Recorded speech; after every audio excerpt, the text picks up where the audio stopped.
Bismillahirrahmanirrahim. Assalamualaikum warahmatullahi wabarakatuh. Welcome back to my YouTube channel Dimas Rumus Fisika bareng Kak Ulfa. Hai adik-adik semua, apa kabar? Semoga dalam keadaan sehat walafiat ya, dan selalu bersyukur serta semangat. Alhamdulillahirrabbilalamin.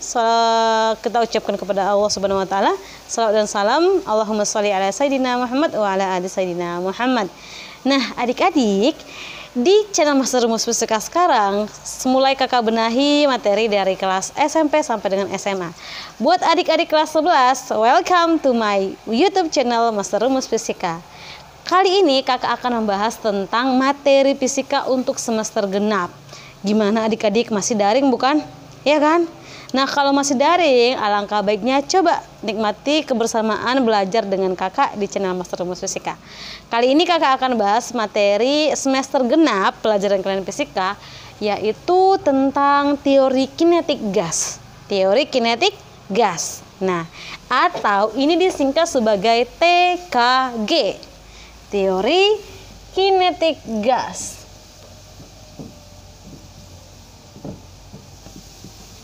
Teori kinetik gas. Kira-kira dengan tulisan yang sangat besar ini bisa dibaca di? Bisa ya? Teori kinetik gas. Jadi gini, Kak, kenapa sih harus kita bahas tentang teori kinetik gas? Kita ambil per kata ya. Ada teori, ada kinetik, dan ada gas. Dek, teori itu adalah suatu tulisan yang ditulis setelah melakukan pengamatan, atau hasil dari pengamatan itulah berupa teori. Setelah diamati, maka diberikan teori tentang apa yang diamati. Itulah definisi dari teori. Nah, kemudian ada kata-kata kinetik. Adik-adik kelas 11, kata kinetik ini sudah tidak baru lagi buat kalian ya, karena di SMP sudah pernah didengar, di SMA juga sudah pernah. Nah, lihat, kinetik itu artinya adalah pergerakan. Maka kalau bergerak benda itu maka punya kecepatan. Di fisika itu pada umumnya yang diamati adalah benda yang bergerak. Berpindah tempat lalu diamati. Dia berpindah butuh apa? Butuh gaya. Bagaimana dengan kecepatannya? Berubah. Bagaimana supaya konstan? Nah, itulah yang diamati di fisika sebenarnya. Tentang pergerakan-pergerakan, atau dikatakan itu sebagai ilmu mekanika ya, yang mempelajari tentang gerak. Nah, berarti teori kinetik gas. Teori berupa tulisan-tulisan yang dilakukan setelah melakukan pengamatan. Kinetik itu adalah pergerakan, dan gas itu adalah bagian dari wujud zat. Wujud zat. Ayo, waktu SD kan kalian ingat tuh pelajaran bahwa benda itu didefinisikan adalah segala sesuatu yang mempunyai massa dan menempati ruang. Contohnya apa? Kak Ulfa nih, punya massa nggak? Punya. Nempati ruang nggak? Nempati ruang. Berarti Kak Ulfa adalah benda. Nah, sama halnya dengan gas. Gas itu juga merupakan benda. Klasifikasi benda itu kan ada 3 ya. Padat, cair, dan gas waktu SD. Begitu meningkat ilmunya ternyata ada lagi bagian dari plasma. Bagian dari plasma. Tapi di sini yang kita bahas adalah gas. Kak, gas itu emangnya benda? Yuk kita lihat sama-sama. Gas punya massa nggak? Nempati ruang nggak? Oke, baik. Kalau tidak bisa kita lihat massanya, ruang. Kalau kita dalam suatu ruangan, maka kita akan menghirup udara. Ini kita dalam ruangan ya, menghirup udara. Ada nggak? Ada. Berarti dia menempati ruang, memiliki massa. Cuman massanya itu sangat kecil, makanya kita tidak bisa melihatnya kayak. Jadi yang kita bahas di sini adalah teori kinetik gas. Teori pergerakan dari suatu gas.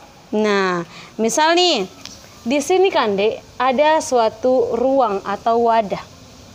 Ruang atau wadah. Dalam wadah ini ada partikel-partikel gas. Nah, inilah yang mau kita bahas di sini. Apa saja itu, Kak? Yuk sama-sama.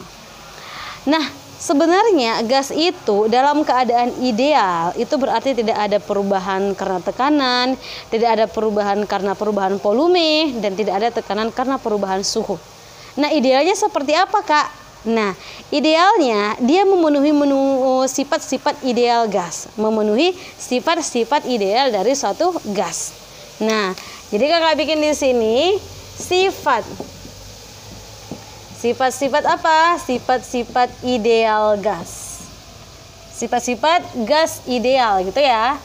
Sifat-sifat gas ideal.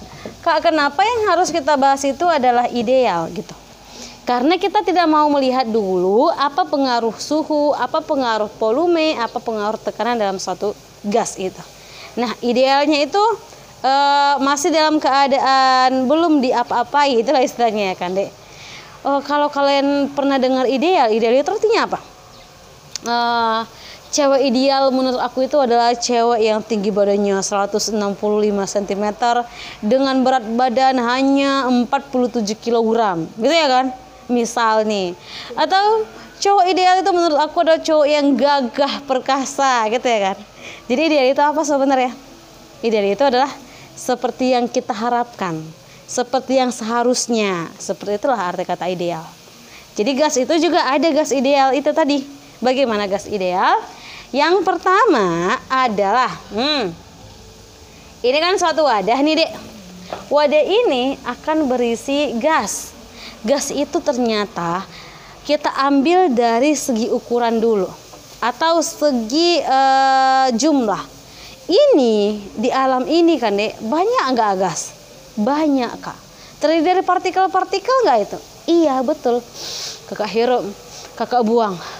Kakak hirup, kakak buang. Berarti ada banyak partikel-partikel gas, ya. Jadi kakak bikin di sini. Yang pertama adalah terdiri dari banyak. Berarti kalau banyak itu jumlah ya, Dek. Terdiri dari banyak partikel-partikel gas. Partikel gas. Berarti yang kita ambil di sini, Dekku, adalah jumlahnya. Adalah jumlah. Ingat, supaya apa? Supaya gampang memahami sifat ideal gas, apa aja yang ditinjau. Jadi yang pertama itu adalah jumlahnya. Kenapa kakak bilang jumlahnya? Karena di sini dikatakan terdiri dari banyak partikel-partikel gas. Berarti jumlahnya ini ya, partikel-partikel gas. Satu. Yang kedua, apakah yang kedua? Gini, setelah kita tahu ini banyak sekali partikel-partikel gas di alam ini, kita lihat dulu ukuran. Kira-kira ukuran partikel gas itu kecil atau besar? Kecil. Dibanding apa, Kak, kecil? Kalau dibanding dengan partikel sesama mereka itu tidak dikatakan besar, tidak dikatakan kecil karena mereka sama. Tapi dibandingkan dengan wadahnya. Misal di dalam ruang kelas gitu kan. Nah, partikel itu dibanding dengan ruangan tadi sangatlah kecil. Sangatlah kecil. Jadi partikel-partikel gas berukuran sangat kecil dibanding dengan wadahnya. Berarti yang kita tinjau adalah ukuran. Jadi kakak bikin di sini.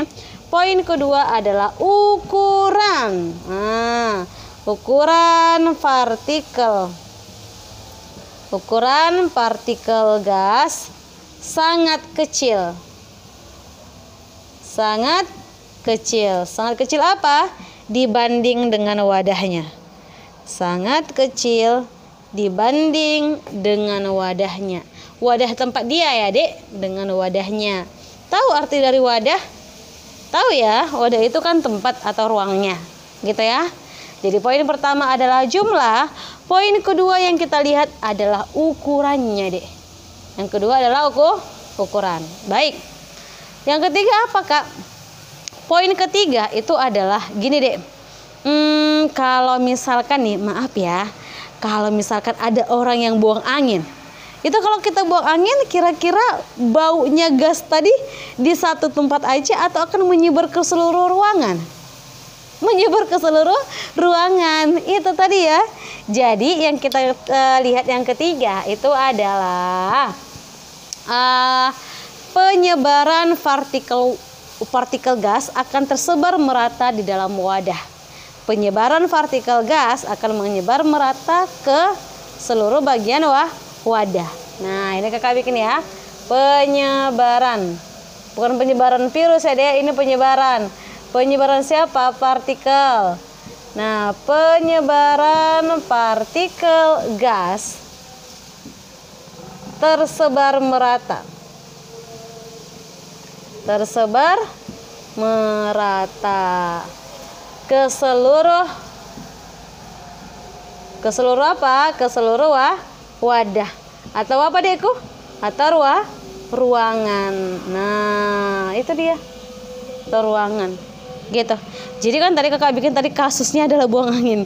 Jadi saat buang angin, maka partikel-partikel gas ini akan tersebar merata ke seluruh wadahnya. Gitu. Bisa ya? Baik.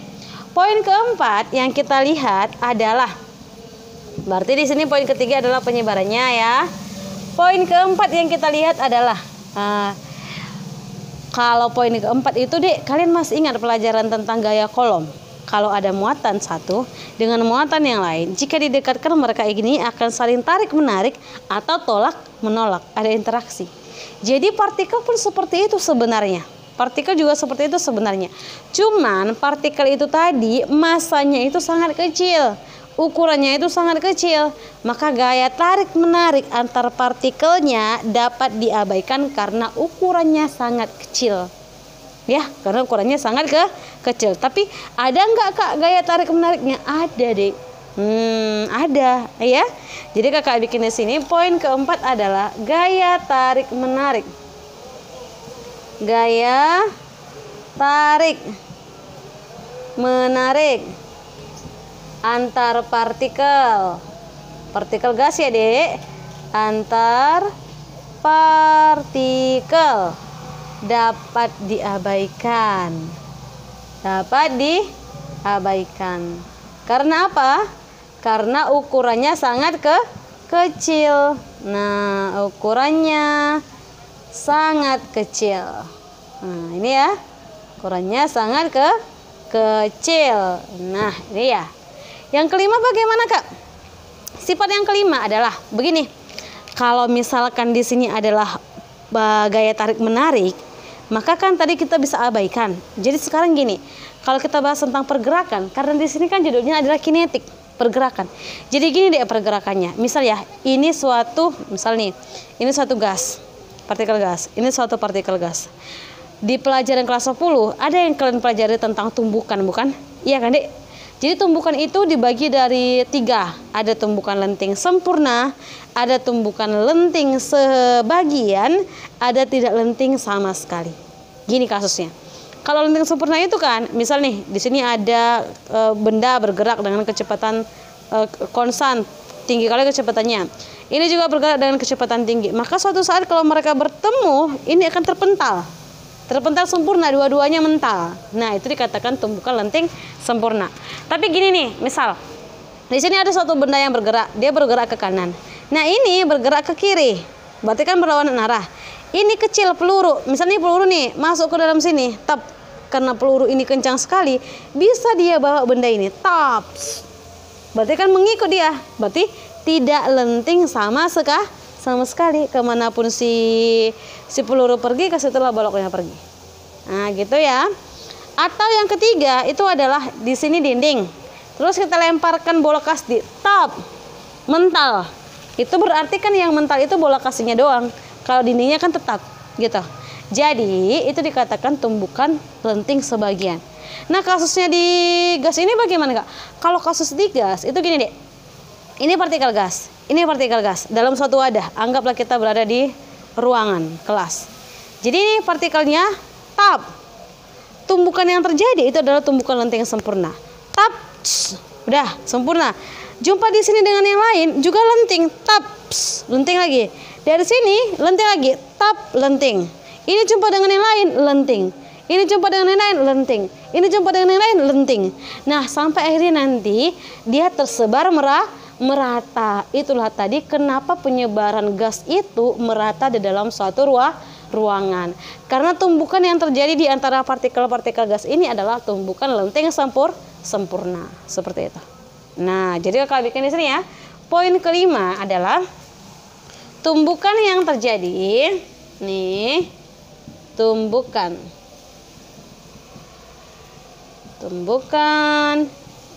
yang terjadi adalah apa ini? Adalah tumbukan apa, Dekku? Tumbukan lenting sempurna. Yang terjadi adalah tumbukan lenting sempurna. Seperti itu. Ngerti ya? Kak, ada lagi poin selanjutnya? Ada, Dek. Poin yang keenam. Nah, poin keenam itu kembali ke kinetiknya. Kinetik itu kan bergerak. Bergerak, pelajaran yang pertama sekali tentang pergerakan itu ada pada gaya. Gaya itu diamati oleh Pak Newton. Jadi, pergerakan dari benda, pergerakan dari partikel gas, ini ya, Dek, pergerakan dari partikel gas memenuhi hukum Newton tentang gerak atau gaya. Memenuhi apa? Hukum Newton. Memenuhi hukum Newton tentang gaya. Gaya dan gerak. Maka di sini apa hukum Newton itu tentang gaya dan gerak? Sigma F yang kita pelajari di kelas 2 semester 1. Semester 2 kelas 10 ya. Sigma F sama dengan M kali A. Seperti ini, Dek. Itulah dia tadi untuk sifat-sifat dari gas ideal. Itu dia. Bisa kira-kira? Bisa ya? Oke. Sampai di sini untuk sifat-sifat umum dari gas ideal. Kelanjutannya ini kita masuk ke rumus teori kinetik gas. Rumus teori kinetik gas. Nah, untuk kalian yang belum subscribe channel Kakak, segera subscribe dan bunyikan lonceng notifikasinya. Supaya apa? Supaya kamu terus mendapatkan info-info tentang fisika dari channel Master Rumus Fisika. Jangan lupa untuk share juga ya, Dik. Sampai di sini, semoga bermanfaat dan bernilai ibadah buat kita semua. Assalamualaikum warahmatullahi wabarakatuh.